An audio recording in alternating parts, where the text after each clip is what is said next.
Back in February, in a cold hangar in Bahrain, a joke got made. Fred Vasseur watched his engineers show him a rear wing that didn't just tilt, it flipped completely upside down between corners and straights, and he laughed. He said it reminded him of a dance from the 90s. He called it the Macarena. Everyone in the paddock repeated it. Nobody thought twice about it. It was a nickname. A bit of color for a strange-looking piece of carbon fiber. Here's what almost nobody clocked at the time. That joke was hiding a decision, a real one. The kind that determines who wins races 2 seasons later. Because while Vasseur was making people laugh with a dance reference, his technical department had already done something none of Ferrari's rivals had chosen to do. They moved the actuator. The mechanism that physically drives that wing between its 2 positions usually lives right in the center of the rear wing. Every other team on this grid built it that way, because that's simply where the regulations expect it to sit. Ferrari didn't.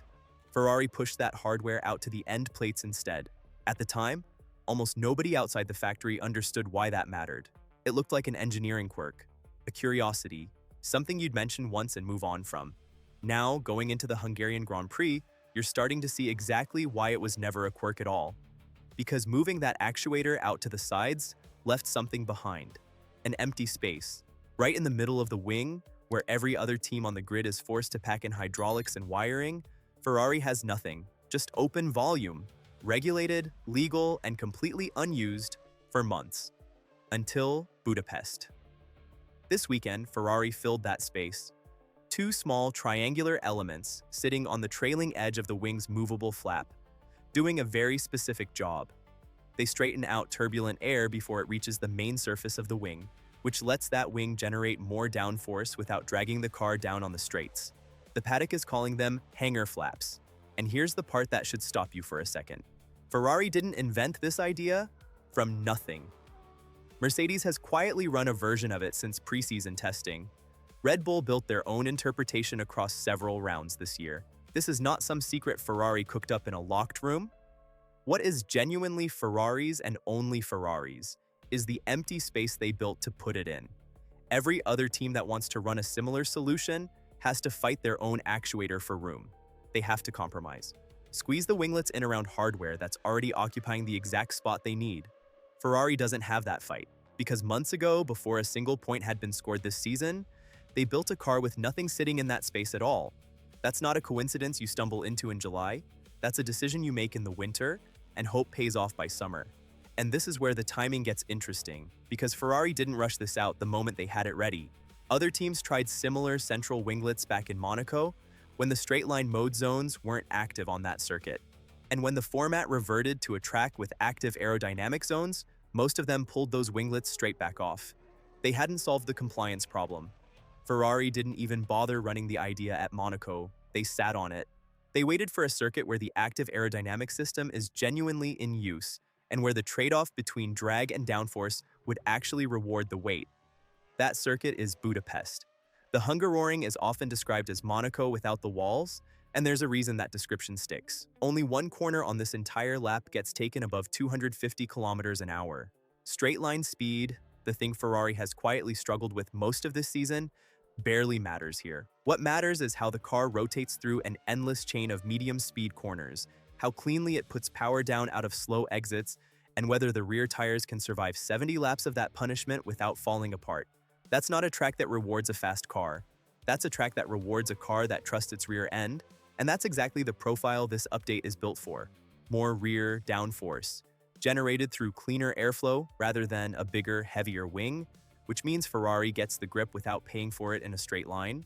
On most circuits this season, that trade-off wouldn't move the needle much. Here, where straight line speed is almost irrelevant and cornering is everything, that trade-off sits almost entirely in Ferrari's favor. Alongside the wing, Ferrari brought back their full high downforce floor package too. The same 3-element specification, first seen back in Spain. And that detail matters more than it looks like it should, because under these regulations, the floor is doing most of the heavy lifting on total downforce. The wing's real job is balance, making sure all that grip from underneath isn't fighting against what's happening at the back of the car. Bring the wing on its own and you risk an imbalance. Bring the floor on its own and the wing isn't matched to the new airflow. Bring both together, and for the first time this season, the whole rear end of this car is working as one coherent system instead of 2 updates that happen to coexist. Individually, either piece is a moderate gain. Together, Ferrari is hoping the combination is worth considerably more than the sum of its parts. Here's where the story circles back to Spa, 3 weeks before any of this happened. Charles Leclerc finished second there, chased down late by Antonelli. Hamilton recovered to fourth after a penalty. On paper, an unremarkable weekend. But underneath that result sat something more valuable than the points: data. Specific proof of exactly where this car was still losing time, particularly around rear stability, under load through the middle sector. Most teams bank that kind of data and act on it months later. Ferrari didn't wait. They pushed to have an answer ready for the very next high downforce circuit on the calendar, and Budapest is that circuit, which means this update isn't just a general upgrade. It's a direct targeted response to a specific weakness Ferrari identified 3 weeks ago and chose to fix immediately rather than filing away for later. Both drivers walked into Thursday's media day sounding like they know exactly what's riding on this.